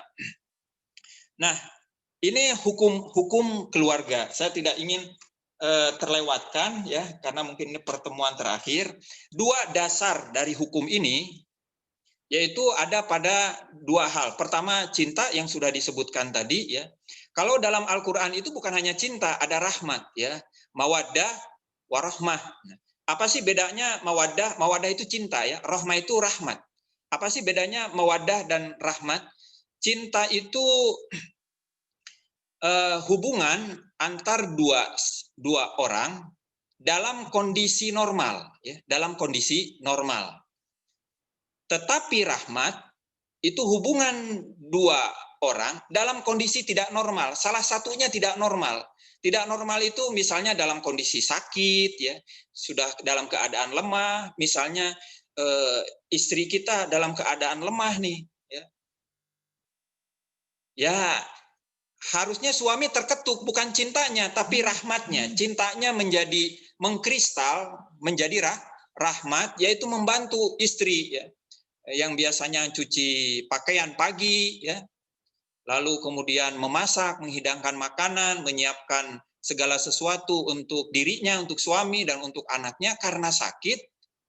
Ya, rahmatnya bagaimana? Ya, dia, ya, melaksanakan semua tugas-tugas yang mulai tadi subuh, ya, mencuci. Itu ekspresi dari rahmat seorang suami, ya. Bisa jadi mungkin kalau sekarang kan sudah ada tradisi pembantu, ya, bisa dia menambah atau memanggil tetangga yang kemudian membayar, atau menambah pembantu misalnya kalau memang terlalu sibuk di tugas-tugas di dalam rumah, ya. Begitu juga sebaliknya, ya. Suami kesusahan nih, apalagi kondisi COVID seperti ini, ya, di mana mungkin nafkah semakin berkurang, ya, istri juga kemudian dengan bukan hanya cintanya tapi juga timbul rasa rahmatnya, ya, rasa kasih sayangnya, yaitu membantu perekonomian suami. Cara membantu yang paling awal yaitu tidak banyak protes, ya, tidak banyak tuntutan, karena semakin banyak tuntutan semakin membebani suami, akhirnya kehilangan fokus suaminya. Jadi itu langkah pertama, ya, dari kontribusi seorang istri mengungkapkan rasa cinta kasihnya, bukan hanya sekedar cintanya tapi kasih sayangnya dalam kondisi suami kepayahan, ya, dalam mencukupi nafkah dan perekonomiannya, ya, diantaranya bagaimana tidak banyak mengeluh, ya, tidak banyak mengeluh. Baru berikutnya mencarikan jalan keluar, ya, membantu suami, ya, sama-sama. Misalnya katakan saja kalau jualan di luar, ya, ditemenin juga nggak apa-apa, ya. Nah, jadi seperti itulah saya kira perbedaan antara mawaddah warahmah, ya, cinta dan kasih sayang. Ini dasar utama. Dasar kedua, ya, kenapa saya hubungkan dengan Al-Qur'an? Karena definisi kita, ya, tentang agama ini, ya, cinta. Definisi, ya, kita kenal kan ada agama cinta, ya. Bapak Haidar Bagir kita kenal dengan mazhabnya mazhab cinta, yaitu agamanya yang menekankan pada cinta. Dan itu diperjuangkan karena tantangannya berat, karena beliau sedang membengkel atau memperbaiki tatanan sosial, ya, perilaku masyarakat secara luas. Tapi kalau kita persempit, ya, hubungan itu hanya sebatas lingkungan keluarga saja, maka tentunya akan lebih mudah dan kita semua bisa menjadi para filosof-filosof cinta di keluarga kita, filosof-filosof kasih sayang di keluarga kita, menjadi lebih mudah lagi menerapkan, ya, agama sebagai cinta di dalam keluarga. Nah, mungkin kita mencari-cari apa dasarnya itu, ya, mungkin bawakan riwayat, tapi di ayat itu sebetulnya ada, ya, kawan-kawan. Ayatnya kalau tidak salah bunyinya begini, walladzina amanu asyaddu hubban lillah. Dan orang-orang yang beriman dialah orang yang paling kuat cintanya. Jadi orang yang paling kuat cintanya itulah orang yang beriman. Jadi lihat ya, orang yang beriman adalah orang yang paling kuat cintanya. Tapi apakah sebaliknya? Orang yang cinta pasti beriman? Belum tentu. Ya. Tergantung, kalau cintanya kepada Allah, maka berarti dia imannya juga kuat. Ya. Jadi dihubungkan antara iman dan cinta. Karena itu hadirkanlah Allah Subhanahu wa taala ya, yaitu dengan melalui keimanan kita kepada Allah, sehingga cinta kita menjadi kuat, cinta kita kepada keluarga kita, kepada orang tua kita, kepada pasangan kita, kepada anak kita ya, kepada kerabat kita. Nah, tapi sekali lagi dalam ayat tadi beliau Allah Subhanahu wa taala melibatkan lillah ya, cinta kepada Allah Subhanahu wa taala. Jadi ini prinsip dasar yang menurunkan hukum-hukum tadi itu. Pertama, cinta yang diungkapkan dalam Al-Qur'an dengan cinta dan kasih sayang. Yang kedua, yang tidak kalah pentingnya, mudah-mudahan bisa saya tutup dengan 5 menit ke depan, yaitu akal. Ya, yaitu akal. Cinta itu bukan berarti tanpa akal ya. Cinta itu justru manifestasi dari akal. Karena itu kalau kita bicara tentang filsafat cinta, kemarin kita bilang kenapa kita bahas cinta? Karena memang diawali dengan filsafat, dan awal dari filsafat adalah cinta, yaitu phila. Phila itu artinya cinta, sophia, kebijaksanaan. Filsafat itu cinta, kebijaksanaan. Sejauh ini kita berbicara tentang cinta dalam filsafat ya, tapi kebijaksanaannya itulah diwakili oleh akal. Dan akal yang sempurna yaitu akal yang bisa memaksimalkan cinta. Akal yang bisa mendudukkan cinta sebagaimana adanya. Mendudukkan sebagaimana adanya yaitulah cinta hakiki. Ya, kemarin kita bicara tentang cinta ada 2 hal minimal ya, yaitu abadi, yang kedua sepenuhnya atau serakah. Itu realitas yang disadari oleh akal. Dari pengalaman kita mencintai orang, lantas akal mengabstraksi, ya, menyimpulkan dalam kita sejauh ini mengalami pengalaman mencintai ada 2 hal, yaitu abadi dan yang kedua serakah atau sepenuhnya. Maka kesimpulan akal ini harusnya bisa diterapkan. Dan yang kedua, kita perjumpaan kita dengan Tuhan, dengan kecintaan kita, yaitu dengan Tuhan, dengan Allah Subhanahu wa taala. Sehingga yang ketiga, hukum akal menjelaskan bahwa tujuan berbeda dengan sarana. Sehingga kalau kita pertukarkan akan menjadi bahaya gitu ya. Di mana kita hanya berjalan di tempat, tidak mencapai tujuan. Jadi akal ini sangat penting. Karena itu dalam satu hadis disebutkan, orang yang paling berakal, aqallun nas aqrabuhum minallah. Orang yang paling berakal, dialah yang paling dekat dengan Allah. Bagaimana dia dekat dengan Allah? Dengan cinta. Cintanya orang yang berakal, bukan cintanya orang yang tidak berakal. Cintanya orang yang tidak berakal ya cinta hewani tadi itu ya, cinta kebinatangan yang dia menempatkan cinta ya kekasih yang sesungguhnya malah kekasih sebagai alat, mempergunakan Allah sebagai alat saja, atau dibalik yang hanya harusnya sebagai alat malah dijadikan sebagai tujuan. Jadi kawan-kawan ya, rekan-rekan, cukup sederhana saya kira dalam membina keluarga ini. Pertama, pandai-pandailah kita mencintai ya pasangan kita, mencintai orang tua kita, mencintai keluarga kita, anak-anak kita sebagai alat, sekali lagi sebagai sarana yang tujuannya sama-sama kita bekerja sama dengan keluarga ini untuk mencapai tujuan hakiki. Itulah kebahagiaan kita yang sesungguhnya, itulah kekasih kita yang sesungguhnya. Yang kedua, kita menggunakan akal kita ya, yaitu kebijaksanaan kita. Kapan kita ya harus mengolah cinta kita, harusnya bisa menampilkan rahmat. Yang kedua, berbuat baik ya. Berbuat baik itu tentu banyak tantangan dasarnya yang awalnya yaitu kesabaran ya. Jadi orang yang berakal, orang yang paling sabar. Dalam kondisi dia harus marah, dia tidak marah ya. Jadi marah itu bukan berarti misalnya karena keadaannya menuntut dia marah, maka dia marah. Bukan begitu ya. Kalau kita misalnya, kamu jangan marah. Oh iya, tadi aku marah karena ada masalah, karena kamu begitu. Oh bukan. Justru dalam kondisi kita memang umumnya harus marah, tapi kita bisa menahan marah. Itulah kesempurnaan. Tapi kalau kita terbawa dengan kondisi sehingga kita marah, itu berarti bukan manusia itu. Wajar dia marah. Enggak.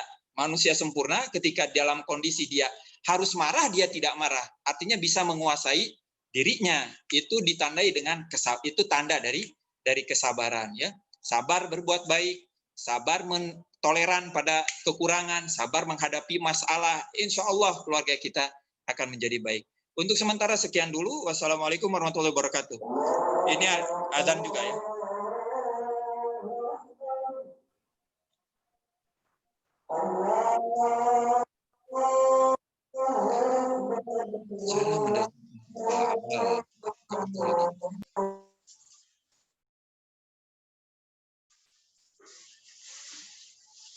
Ya, terima kasih Ustadz. Di chatroom sudah ada masuk pertanyaan dari dua penanya. Mungkin nanti bisa sambil dijawab. Sebelum ke situ, izinkan saya untuk menyampaikan beberapa hal dan pertanyaan juga sebagai pelaksana kegiatan.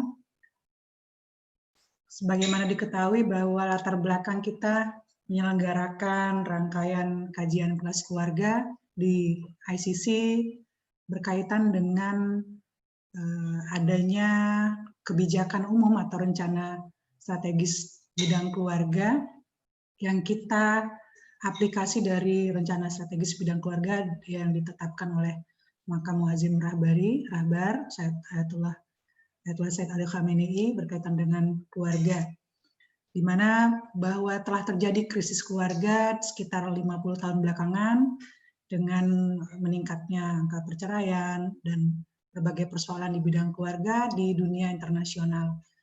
Dengan banyaknya persoalan ini, bahkan Indonesia sendiri termasuk negara paling tinggi angka perceraiannya di Asia Tenggara.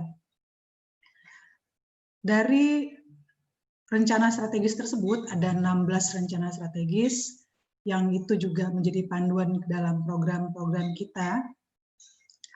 Poin pertama adalah di situ dicatatkan mewujudkan masyarakat yang menjadikan keluarga sebagai prioritas atau poros utama dan menjadikan pengokohan keluarga, tadi tahkim ya, pengokohan keluarga itu sebagai prioritas dan pertimbangan dalam pengambilan keputusan. Ketika mencari makna dari bagaimana sih mewujudkan masyarakat yang menjadikan keluarga sebagai prioritas dan pengokohan keluarga juga sebagai poros utama, di situ ada penjelasan hal ini berkaitan dengan perlu tinjauan filosofis juga bagaimana mewujudkan itu. Kemudian ada lagi, saya ingat pada pertemuan pertama juga ada hadis yang kira-kira bermakna bahwa manusia adalah keluarga Allah, atau bagaimana Ustaz, keluarga Allah itu ada kata kuncinya gitu. Nah ini mohon dijawab juga dari kita. Kemudian ada 3 pertanyaan yang sudah masuk tadi dengan di chat, mungkin bisa dibaca ya. Salah pertanyaan pertama adalah bagaimana mendeteksi cinta abal-abal, bagaimana logika cintanya, itu juga perlu dibahas nggak tentang logika cinta secara khusus.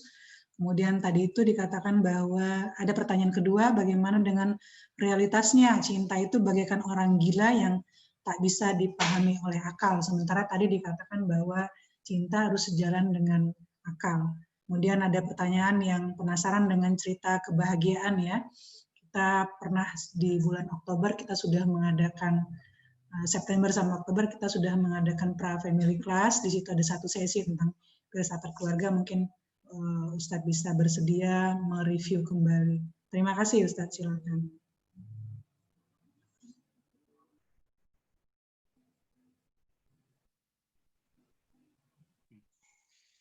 Ya, terkait dengan logika cinta, udah jelas pelaku yang menyebabkan Adrian tewas adalah Justin alias Alexia. kejadian ini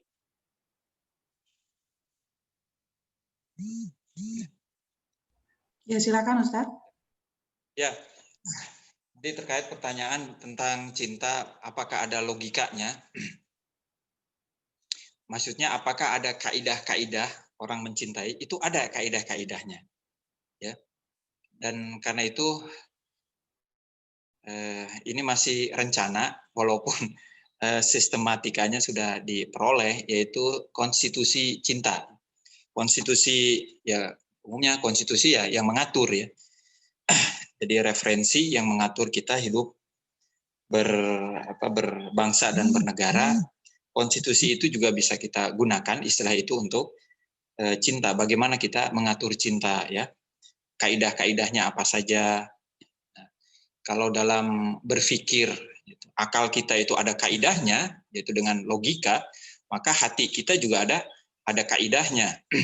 Beberapa kaidah sudah saya sampaikan di sini ya, termasuk untuk mengidentifikasi cinta abal-abal. Di antaranya kita harus sadari dari awal bahwa cinta itu ada dua, ada cinta sejati, ada cinta abal-abal ya. Kalau kita tidak pahami dari awal nih dua macam ini, kita hanya akan kenal satu cinta saja sehingga kita tidak mewaspadai ada cinta lain ya, tidak menanti-nanti ada cinta yang lebih sempurna. Yang kedua, cinta sejati atau cinta abal-abal. Ini kaidah kedua. Cinta abal-abal adalah cinta sarana. Cinta alat saja. Itu cinta abal-abal. Kalau bahasa filsafatnya cinta abal-abal itu cinta majaz. Cinta majaz. Majaz itu metaforis ya. Cinta kiasan. Majaz ini dalam bahasa Arab selain artinya metaforis, artinya penyeberangan. Artinya penyeberangan. Jadi kalau kita ada sungai, lalu kita ingin menyeberang ke tepi sebelah sana, maka kita perlu jembatan. Jembatan itu disebutnya penyeberangan. Dalam bahasa Arab bisa aja jembatan tadi disebutnya majaz, tempat menyeberang.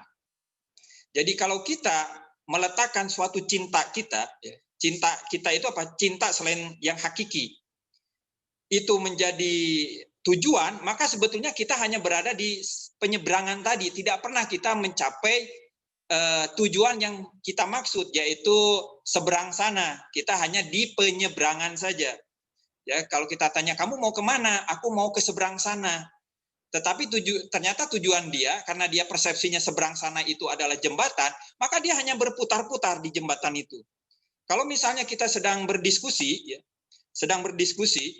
lalu melibatkan banyak orang, diskusinya berlarut-larut. Kenapa?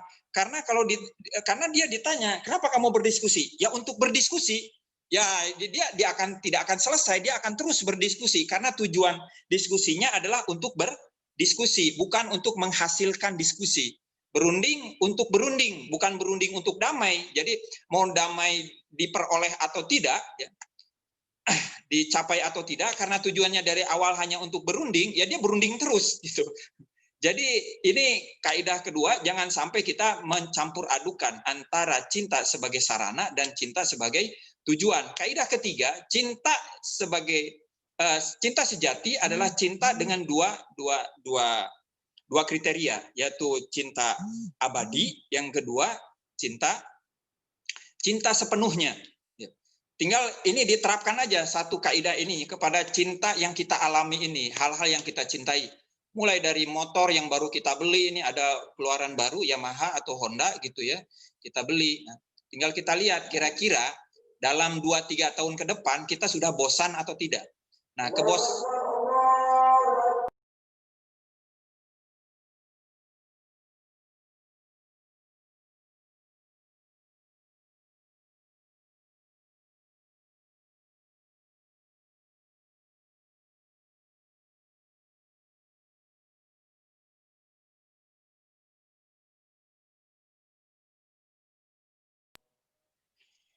ya, demikian juga dengan kecintaan kita pada HP yang baru kita beli ya. Wah, ini seri baru misalnya dari Samsung atau dari Dari apa ya, laptop yang apa yang baru atau hal-hal itu. Tinggal kita lihat apakah kita akan bosan dengan barang-barang yang kita cintai pada mulanya ataukah tidak. Kalau ternyata hal itu membuat kita bosan, maka berarti kecintaan kita sedari awal memang kecintaan palsu. Jadi cinta sejati itu cinta yang pertama dia abadi, tidak ada batasannya, batasan waktunya. Yang kedua yaitu sepenuh-penuhnya. Nah, cinta-cinta yang lain agar tidak menjadi abal-abal, yang abal-abal tadi itu ya, agar tidak menjadi palsu, maka bisa kita manfaatkan, bisa kita jadikan sarana untuk kepentingan cinta hakiki tadi. Ya. Jadi keluarga kita sebetulnya juga keluarga kita cinta sama pasangan kita itu bukan yang hakiki ya. Allah Subhanahu Wa Taala nggak akan ridho, nggak akan senang kalau hati kita dibelah. Ayatnya kan sudah jelas. Allah tidak akan menjadikan dua hati pada diri seseorang karena hanya satu hati dan Allah pun serakah ya, kamu berikan semua hatimu padaku gitu. Itu jadi kita punya kecenderungan untuk punya cinta yang seperti itu karena memang yang penciptanya juga begitu, Allah Subhanahu Wa Taala juga begitu, mintanya serakah dari kita, berikan hatimu sepenuhnya kepadaku, jadikan hatimu sebagai singgasanaku ya, al-qalbul mu'min arsyur rahman, jadikan hati kita kalau memang kita beriman kepada Allah jadi singgah sananya Allah Subhanahu Wa Taala. Nah, ini beberapa kaidah-kaidah yang mudah-mudahan ke depan saya mendapatkan taufik untuk dirangkum dalam satu judul namanya konstitusi cinta. Sekali lagi dalam bahasa filosof, cinta abal-abal tadi disebutnya cinta majaz, cinta jembatan, cinta penyeberangan ya. Supaya tetap bernilai cinta-cinta tadi itu kalau kita tempatkan sebagai penyeberangan dalam rangka kita menjangkau yang hakiki ya, cinta yang hakiki. Nah, terkait dengan ini sangat filosofis sekali ya, realitas cinta yang lalu kita bandingkan dengan akal. Rekan-rekan, cinta ini bertingkat-tingkat ya. Cinta ini bertingkat-tingkat. Ada orang ya cintanya baru terbetik dalam hatinya, itu dalam bahasa Arab disebut hawa ya. Hawa, huwah itu jatuh ya. Kan kita bisa bilang jatuh cinta. Itu awal kali benih jatuh ke tanah hati, itu mulai terbetik. Lalu berikutnya cinta itu tumbuh. Tumbuh menjadi pohon, maka itu yang disebut dengan hub. Ya. Benih yang sudah tumbuh disebut hub. Atau juga mawaddah. Ya. Lalu berikutnya ketika cinta tadi menjalar, ya, tumbuhan tadi menjalar, sampai menutupi batang pohon, itu disebutnya ishq ya. Itu dari bahasa Arab itu asyik, itu dari ishq. Itu cinta yang ekstrim di mana sampai menggelapkan kesadaran kita ya. Semua akal pikiran kita tertutupi oleh cinta kita, cinta yang seperti tadi. Kalau lantas cinta kita sampai menghilangkan, masih menutupi ya, tapi kalau sampai hilang kesadarannya, ya, menghilangkan kesadarannya, akalnya memang sudah tidak ada, itu yang disebut dengan cinta gila tadi ya. Ini muncul nih, bagaimana cinta itu bagikan orang gila. Iya, itu yang udah sampai derajat ghorom ya, cinta ghorom. Bahasa Arabnya ghorom gitu. Ada lagi cinta di atas itu ya, di mana kita sudah tidak lagi peduli, bukan hanya kesadaran kita, tapi tentang keberadaan kita, tentang wujud kita, tentang hidup kita sudah tidak lagi berarti. Nah, itu yang disebut dengan cinta mati ya, cinta hayaman, dalam bahasa Arabnya itu hayaman. Nah, orang-orang yang mereka pergi berperang, berjihad fisabilillah pada masa Rasulullah SAW untuk mendapatkan derajat syahid dan masuk surga, mereka sudah tidak mempertimbangkan lagi ya harga nilainya, harga dirinya, harga hidupnya Karena cintanya kepada Rasulullah, dia berani mati. Nah, orang ini sebetulnya sudah cintanya kepada Rasul. Nah, sampai cinta mati pun apakah ada logikanya? Itu ada logikanya ya. Orang yang cinta mati ya. Jangankan yang cinta gila, yang cinta gila tadi, gorom tadi. Cinta gorom tadi itu ya, dia hanya kehilangan kesadarannya saja. Hilang kesadarannya, tidak ada rasa malu. Di hadapan Allah ketika dia melaksanakan karena cintanya kepada Allah, dia tidak punya rasa takut ya. Wala yakhafuna laumata laim. Kalau sudah dia memperjuangkan agama Allah, dia tidak takut dengan apapun. Ya, tidak takut dengan apapun. Karena apa? Karena sepenuhnya di dalam hatinya adalah kebahagiaan bersama Allah. La takhaf wala tahzan, itu ketika Nabi Muhammad dikejar-kejar, la takhaf wala tahzan. Jangan takut dan jangan sedih. Sedih itu karena kehilangan ya. Tapi takut tentang sesuatu yang akan terjadi. Sedih itu tentang terkait kehilangan sesuatu yang telah terjadi, kita jadi sedih. Orang tua kita meninggal, kehilangan ya, telah terjadi, kita jadi sedih. Takut tentang hal yang akan terjadi. Nah, itu takut. Allah Subhanahu wa taala, Nabi Muhammad tidak pernah lemah, tidak pernah sedih, tidak pernah takut. Kenapa? Karena hatinya apa? Cinta. Cinta lebih dari cinta biasa, yaitu cinta gila. Karena gila kepada Allah.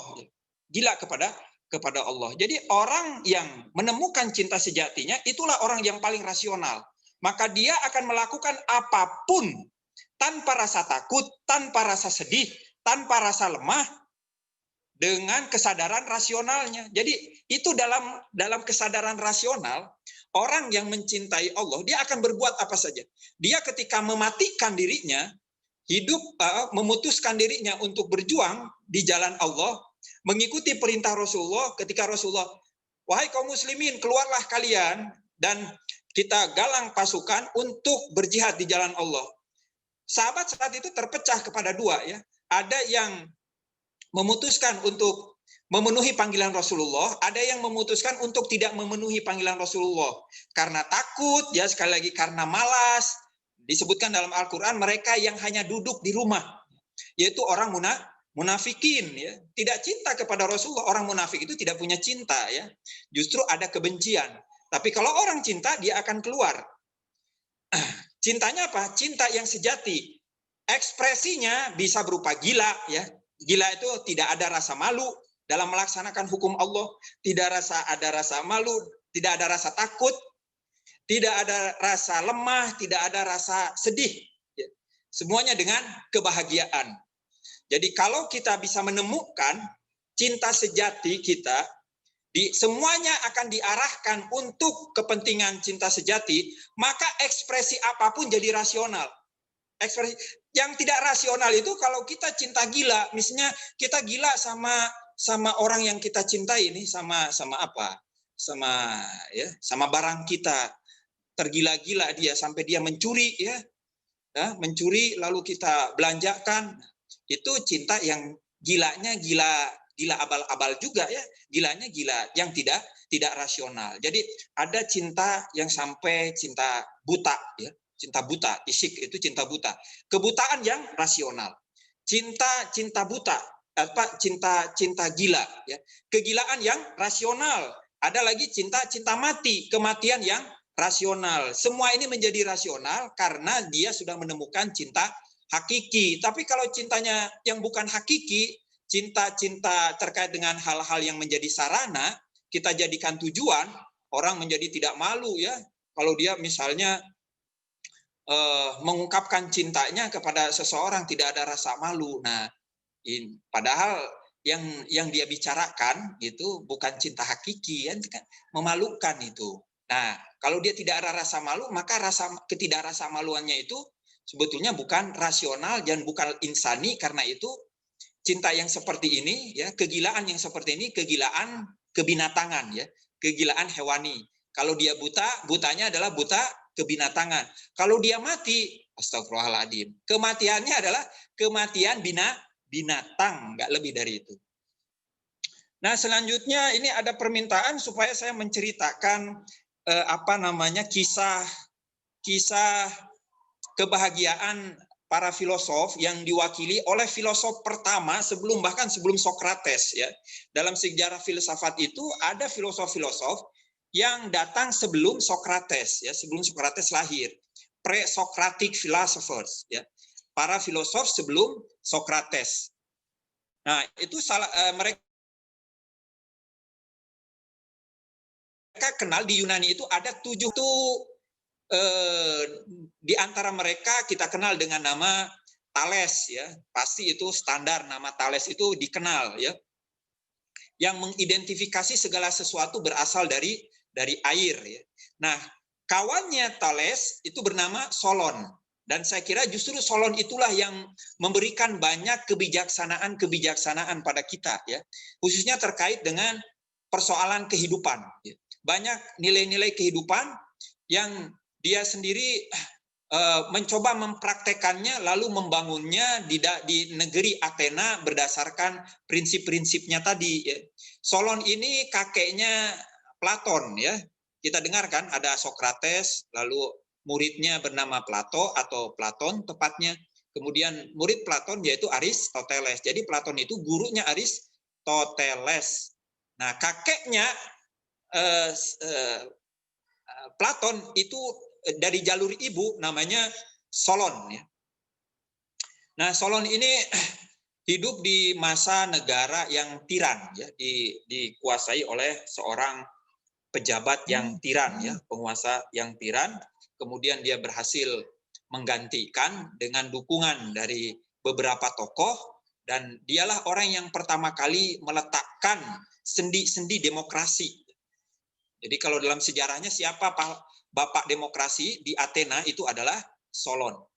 Nah, setelah 10 tahun dia membangun negaranya dengan sistem demokratik, hukum atas dasar hukum, dia hapuskan tatanan perbudakan sehingga budak saat itu mendapatkan posisinya yang nyaris setara dengan kaum elit. Karena itu dia mendapat dukungan, lalu dia ingin berkelana ya ke negeri-negeri. Ini ceritanya bakal panjang ya. Saya sebenarnya agak menyayangkan kalau saya putus-putus, tapi waktunya karena terbatas, sekaligus juga karena ada masih banyak pertanyaan yang muncul, jadi saya singkat saja ya. Nah, Solon itu ingin pergi ke luar negeri, tapi sebelum pergi ke luar negeri dia kumpulkan orang. Nah, bagaimana kisahnya biar saja. Nah, dia pergi pertama-tama ke negeri Mesir. Dari negeri Mesir dia berdialog dengan orang-orang bijak. Jadi bagaimana Solon sebagai pemimpin dia hanya berkumpul dengan orang-orang bijak. Bukan berkumpul dengan para pengusaha-pengusaha ya, berkumpul dengan konglomerat-konglomerat, bukan, tapi dulu para pejabat-pejabat tinggi itu berkumpulnya dengan orang-orang bijak sehingga dia juga jadi orang bijak. Nah, nama dia juga diabadikan di Siprus ya, karena dia membangun kota di sana, lalu diberi penghargaan oleh raja di sana, maka satu daerah di sana itu dinamai dengan nama dia, yaitu nama Solon. Entah masih ada nama itu atau tidak di Siprus ya. Perbatasan Turki itu ya, negeri Balkan. Nah, dari situ dia ke negeri yang sangat luas ya, yaitu negeri Lydia yang dipimpin oleh seorang raja, saya lupa namanya, raja itu Grogius kalau tidak salah ya, Grogius kedua. Saya lupalah namanya. Nah, dia sebelum pergi ke sana sudah mendengar-dengar bahwa ada raja yang dieluk-elukkan, yang dibangga-banggakan oleh rakyatnya bahwa rajanya itu orang yang paling bahagia. Lalu dia masuk ke pasar dan dia berdialog dengan warga di pasar. Wahai warga, apa yang membuat kalian begitu yakin bahwa rajamu itu orang yang paling bahagia sedunia? Maka mereka memberi penjelasan. Demikian wahai Solon, bahwa raja kami itu orang paling bahagia karena dia memenuhi 4 syarat. Pertama, negerinya paling luas. Ya memang kekuasaan Raja Grogias ya, saya lupa. Itu yang paling luas ya saat itu negeri Lydia tadi. Yang kedua, hartanya paling melimpah. Jadi tidak ada orang yang paling kaya kecuali raja ini di Lydia. Yang ketiga, sahabatnya paling banyak. Kita kan kadang-kadang lebih memprioritaskan sahabat, teman kita daripada keluarga kita ya. Yang keempat, istrinya paling banyak. Ayo, kalau kita terlalu kagum, yang laki biasanya memberikan apresiasi ya, decak kagum sama tamu atau orang yang misalnya kalau ditanya udah punya istri 2, 3, wah, padahal itu saya kira penghargaan yang harus dikoreksi ulang ya. Pada tempatnya nanti kita mungkin harus bahas tentang monogami dan poligami dalam filsafat keluarga. Nah, tidak ada yang mengalahkan si Raja Lydia dari satu, kekuasaannya, yang kedua, hartanya, yang ketiga, sahabat-sahabatnya, yang keempat, istrinya. Jadi sudah banyak, cantik-cantik, yang ini juga sahabat-sahabatnya yang kaya-kaya dan tampan-tampan, kemudian kekayaannya yang melimpah dan kekuasaannya yang luas. Maka dia rupanya oleh Solon dikatakan begini, wahai warga, itu bukan orang yang paling bahagia. Nah, dia cukup sekian saja. Ternyata komentar Solon tadi terhadap si warga ini terdengar ke istana. Nah, sehingga istana memanggil dia untuk menghukum. Jadi rencananya mau menghukum nih si Raja Lydia ini. Nah, nama Raja Lydia ini kalau di logika juga dikenal ya, dalam logika falasi sering disebut-sebut sebagai contoh buruk ya. Nah, lalu dipenuhilah panggilan si raja. Maka ketika dia masuk ke gerbang pertama, dia lihat sebegitu megahnya istana tadi, lalu dia dihampiri oleh satu rombongan. Dia berpikir, inikah raja? Ketika ditanya, oh kami bukan raja, kami adalah pelayan. Jadi pelayannya itu sudah tampak seperti raja untuk ukuran Athena. Masuk ke gerbang kedua, dia lihat lagi ada rombongan yang begitu megah dengan pakaian yang megah ya, dengan suasana yang megah juga. Ini bang raja nih. Lalu ketika ditanya, kami bukan raja, ya kami adalah pembantu, yaitu menteri. Ternyata menterinya saja sudah lebih megah dari raja di Athena. Masuk lagi ke gerbang ketiga juga demikian, sampai ke gerbang keempat, baru dia bertemu dengan si Raja Lydia tadi. Lalu si Raja Lydia, wahai Solon, benarkah bahwa engkau mengatakan bukan orang yang paling bahagia? Ya, demikian raja. Lalu lihatlah semua jendela-jendela yang ada di sekeliling ini.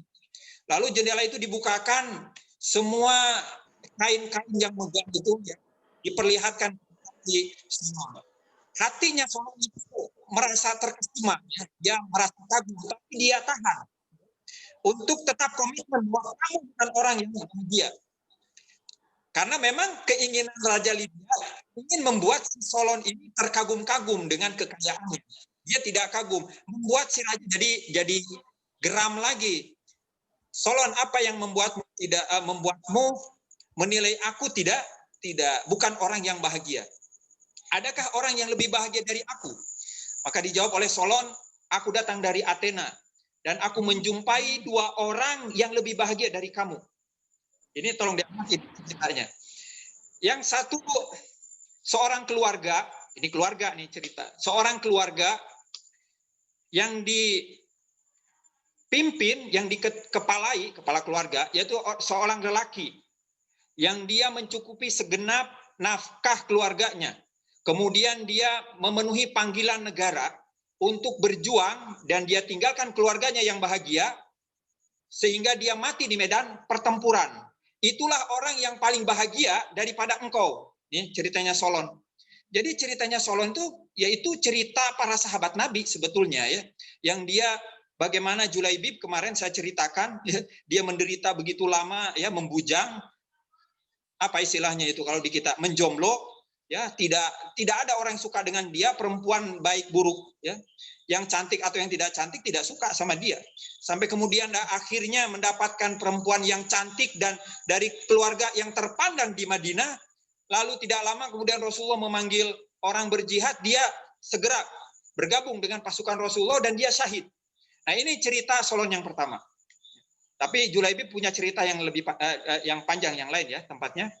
Yang kedua, apalagi yang kedua, yaitu 2 orang anak. Nah, ini masih keluarga.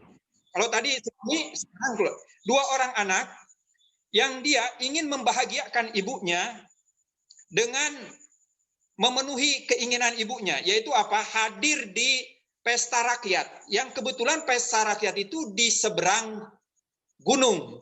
Maka dia membawa ibunya yang sudah tidak mampu bergerak dengan gerobak, dengan cara menarik, ya, menarik gerobak. Maaf, dengan cara mendorong gerobak, bukan menarik.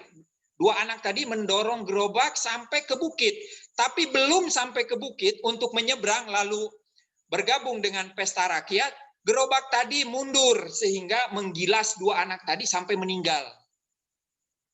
Lalu si ibu tadi berdoa kepada dewa-dewi, wahai dewa-dewi, terimalah ruh kedua anakku dan masukkanlah dia ke dalam surga. Disebutkan oleh Solon, dia dua anak inilah yang lebih bahagia daripada kamu. Ya, mendengar dua jawaban ini, dua profil ini, dia tidak terima. Lalu dia perintahkan, maksudnya Raja Lydia memerintahkan pengawalnya untuk menjobloskan Solon ke dalam penjara.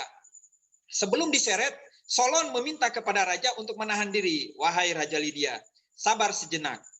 Engkau bisa menghukum aku setelah aku menyampaikan kata-kata ini. Maka Solon mempersilahkan, katakan apa yang ingin kau katakan, karena aku akan menjebloskan kamu ke dalam penjara. Maka dia katakan, wahai Solon, ini bisa dicatat oleh kawan-kawan, tidak ada kebahagiaan di dunia. Maaf, tidak ada kebahagiaan mutlak, tidak ada kebahagiaan sepenuhnya di dunia. Ya, tinggal dicari ayat Al-Quran, ada nggak yang sesuai dengan kata-kata Solon ini? Solon ini nabi ya, saya nggak tahu.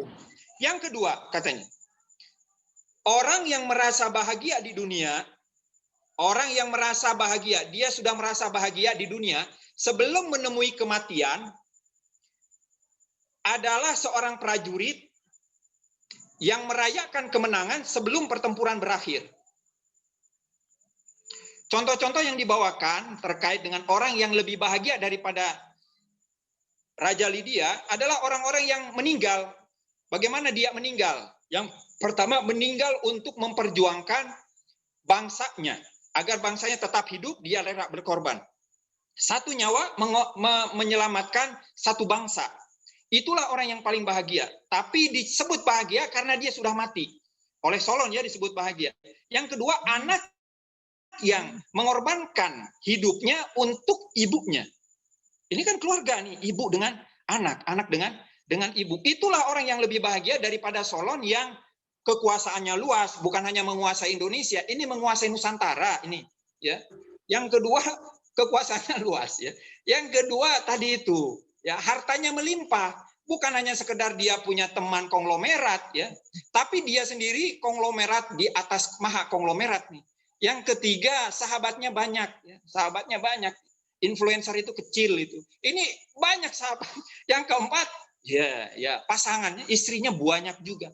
Ini tidak ada apa-apanya dibandingkan satu anak tadi yang dia berjerih payah, ingin membahagiakan ibunya, tapi dia tidak berhasil membahagiakan ibunya, malah dia mati di pertengahan jalan. Ada nggak ayatnya ini? Tolong dicarikan ya. Orang yang hijrah itu tidak sampai ke tujuan, tapi diangkat oleh Allah mendapatkan ajrun azim, ya, yaitu pahala yang besar. Itulah orang-orang yang bahagia. Rupanya dia tidak terima, ya, tidak terima nasihat tadi, dua kebijaksanaan tadi, tapi dia membebaskan si Solon. Nah, Solon kembali, tidak lama kemudian Solon pun dikhianati di negaranya, ya. Sehingga orang-orang yang dulunya mereka diperjuangkan dari kalangan budak malah menusuk dari belakang, bagaimana ceritanya. Tapi si Solon ini tidak lama kemudian dia rupanya ingin memperluas, ya, kekuasaannya. Maka dia putuskan untuk menyerang Persia, kerajaan Persia yang saat itu dikuasai oleh Mahadiraja Cyrus, ya, Kurus, maaf, Mahadiraja Kurus. Jadi rupanya Solon ini sebetulnya tidak bahagia karena dia merasa ada yang kurang. Ya. Itulah kawan-kawan, ya, keadaan orang yang merasa bahagia di dunia sebetulnya dia tidak bahagia. Itulah lahiriahnya saja kelihatan bahagia. Padahal ada sesuatu yang kurang yang diungkapkan oleh Solon tadi. Ini dialami oleh Raja Lydia. Dia merasa kurang kekuasaannya, maka dia ingin menyerang Persia. Lalu bagaimana prosesnya? Dia bertemu dengan dengan penjaga kuil, lalu ingin mendapatkan wangsit, istilahnya kita ya, mendapatkan wangsit. Di terawang apakah menang ataukah kalah, dan kemudian diberi laporan, maka dia menjadi kuatnya. Itu bagaimana ceritanya cukup detail. Maka dia akhirnya memutuskan untuk menyerang Persia. Lalu terjadilah pertempuran, maka Kurus dengan kekuatannya menghancurkan semua yang dimiliki oleh Raja Lydia, termasuk keluarganya, termasuk hartanya, termasuk ya itu sahabat-sahabatnya, dan termasuk kekuasaannya hilang. Sampai kemudian dia digantung di tiang dengan hukuman dibakar. Nah, api sudah dinyalakan, dia teriak-teriak, Solon, Solon, Solon gitu ya. Dia ulang-ulang tuh Solon, Solon. Nah, Raja Kurus ini penasaran ya. Ini kenapa ini Solon ini cerita Raja Lydia teriak-teriak memanggil nama ini. Lalu ditanya, wahai Raja Lydia, apa ya gerangan yang membuatmu memanggil-manggil nama Solon? Kata dia, aku hanya akan menjawab kalau engkau turunkan aku dari tiang. Maka dia diturunkan dari tiang. Jadi yang menyelamatkan Lydia hanya karena namanya saja itu adalah Solon, belum diceritakan. Lalu apa yang menyebabkan kamu mengulang-ulang nama Solon? Kata dia Solon adalah warga Athena, pernah datang kepadaku dan dia menasehati aku dua hal yang kalau aku ikuti aku tidak akan mengalami nasib seperti sekarang ini. Lalu Kurus bertanya, apa dua kebijaksanaan tadi? Ya dia ulang lagi bahwa tidak ada kebahagiaan hakiki di dunia. Yang kedua, orang yang merasa bahagia di dunia sebelum mengalami kematian, seperti prajurit yang merayakan kemenangan sebelum pertempuran berakhir. Ya.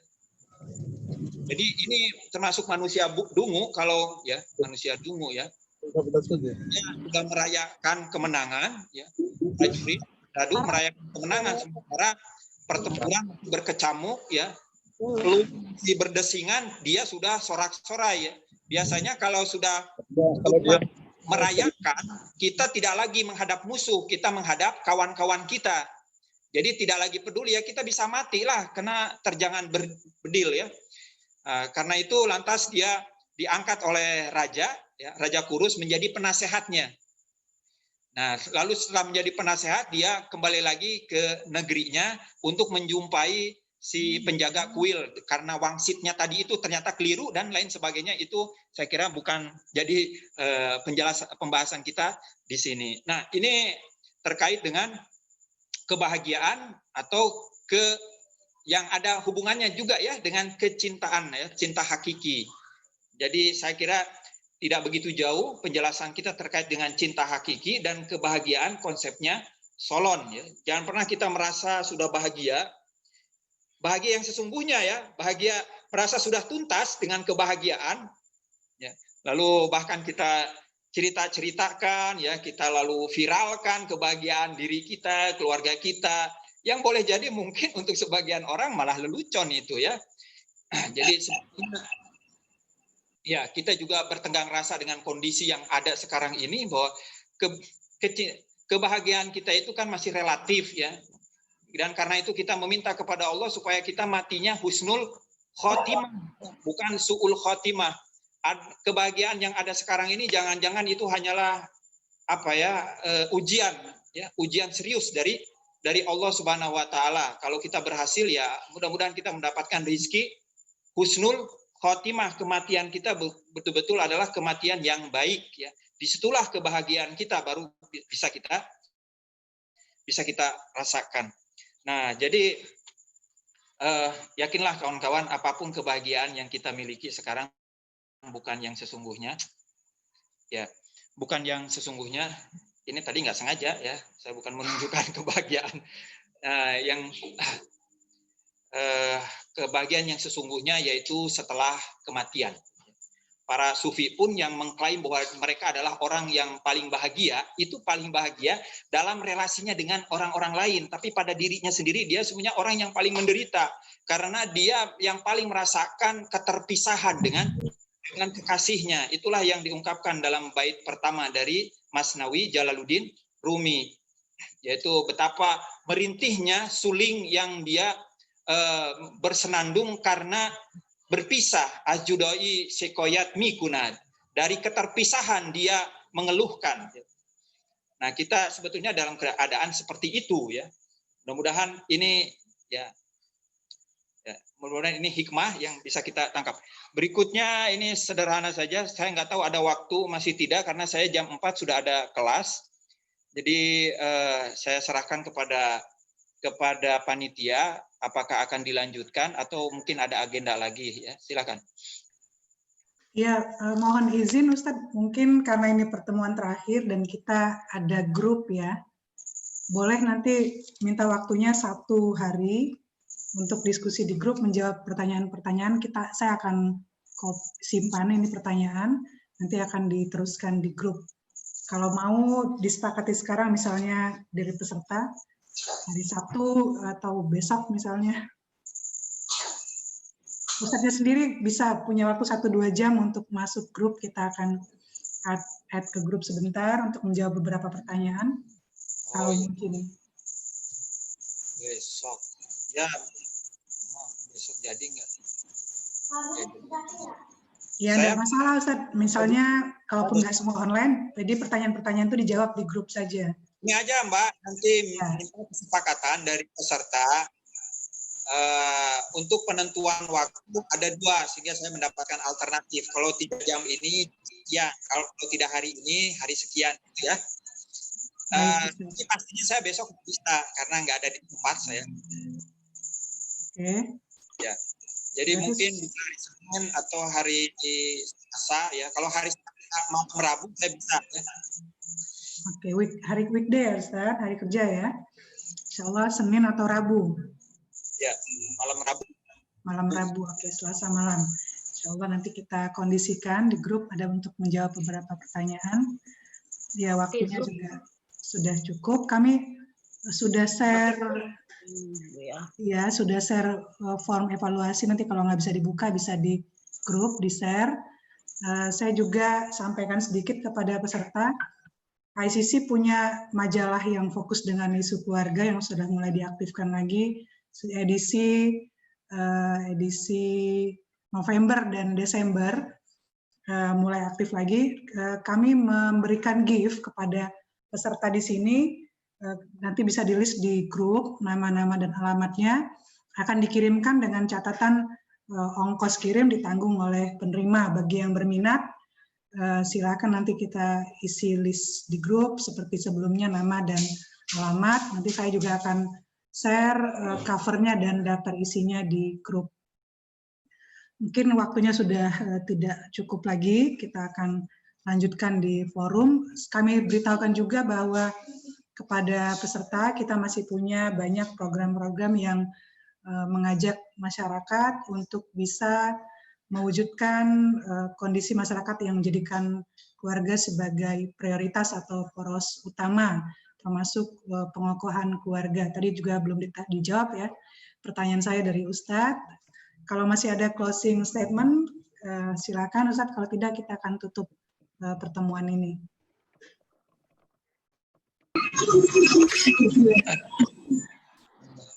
Saya tidak ada yang disampaikan secara khusus, hanya pertama-tama terima kasih banyak kepada rekan-rekan. Ini merupakan pengalaman pertama ya saya dengan Mbak Ayi kami di Indonesia Berfilsafat dengan Mbak Ayi di konseling, unit konseling di ICC ya, untuk menyelenggarakan khusus filsafat keluarga ya. Saya upayakan bagaimana nuansa filosofisnya hadir. Yang kedua, saya tentu meminta maaf atas ketidaknyamanan karena di luar dari janji yang sudah dipublikasikan. Semoga bisa saya tunaikan di lain kesempatan ya dengan agenda yang lebih fokus lagi. Terima kasih. Kalau ada saran-saran ya, lalu masukan-masukan berupa pandangan-pandangan dan pertanyaan-pertanyaan, tentu sangat saya hargai dan itu yang saya nantikan untuk perbaikan dan penyempurnaan dari agenda yang seperti ini. Saya catat ya pertanyaan-pertanyaan itu di sini ya, dan seperti tadi pertanyaan tadi untuk melengkapi saya. Banyak lagi. Terima kasih banyak panitia semua dan para peserta di sini. Ya, kita belum foto dari tadi Ustadz ya, sebagai dokumentasi mohon peserta bisa membuka kameranya sebentar untuk kita bisa foto bersama. Ya, saya mulai dari halaman pertama. Mohon untuk bisa membuka kameranya. Saya hitung di hitungan ketiga nanti akan diambil fotonya untuk halaman pertama ya. 1, 2, 3. Ya, untuk selanjutnya halaman kedua. 1, 2, 3. Halaman ketiga. Ya, kayaknya 2 halaman ya sudah cukup ternyata. Oke. Terima kasih untuk semuanya. Mohon maaf dan sampai ketemu di kesempatan berikutnya. Assalamualaikum warahmatullahi wabarakatuh. Shallu ala nabi. Allahumma shalli ala Muhammad wa ali Muhammad. Pengalaman saya sangat tidak cukup. Karena apalagi kayaknya online begini, saya rasa materinya masih kurang. Tentunya kami tidak membatasi.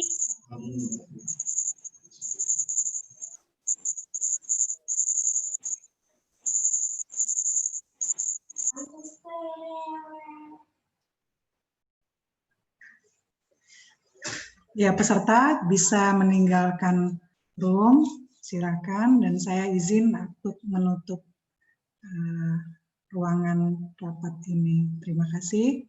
Assalamualaikum warahmatullahi wabarakatuh.